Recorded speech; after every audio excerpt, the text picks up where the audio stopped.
Hello，大家好，欢迎回到 Day Translations. 我是 Kyle Laoshi. Before we covered basic verbs like 是 to be, 叫 to call, and 喜欢 to like, as well as the negative adverb 不 used to negate them.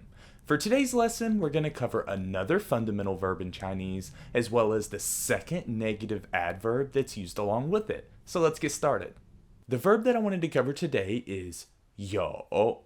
Now, unlike the verbs from my previous lessons that were all negated with 不, 有 will be negated using the second negative adverb in Chinese, 没.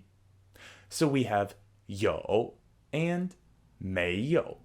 And the first meaning that we're going to cover is when 有 is used in the sense of to have or possess.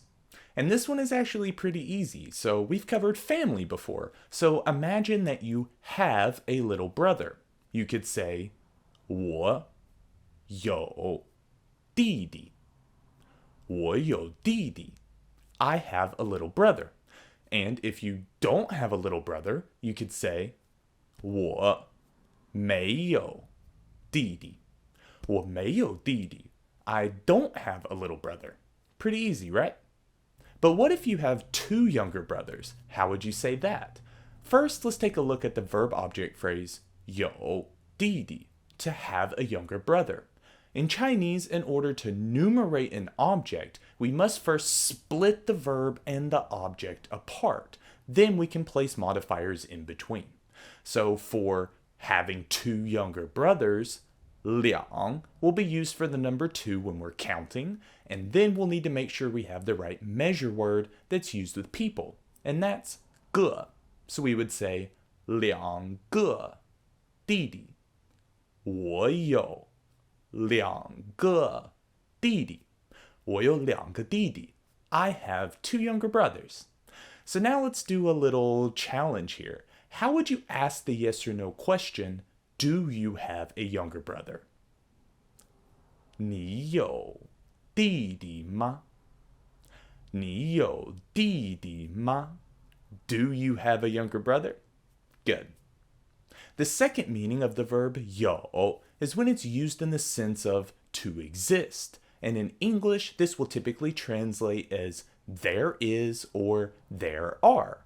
Now, this is actually pretty simple too. So let's imagine your friend has a very big family and you're curious about how many people there are in their family. You could ask, 你家有几个人?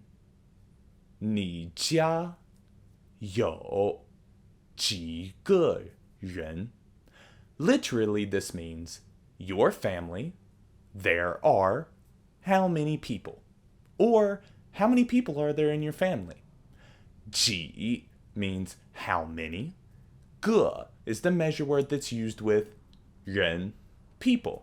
你家有几个人? How many people are there in your family? Now, taking into account what we just learned about numerating objects, how would you answer this question and say, there are 5 people in my family? 我家有5个人. 我家有5个人. There are 5 people in my family. Did you get that right? That's all I have for you in today's lesson. Like always, if you enjoyed the content in the video, hit that like button, leave all your questions in the comments, and don't forget to share with a friend. Once again, 我是 Kyle 老师，下个视频见。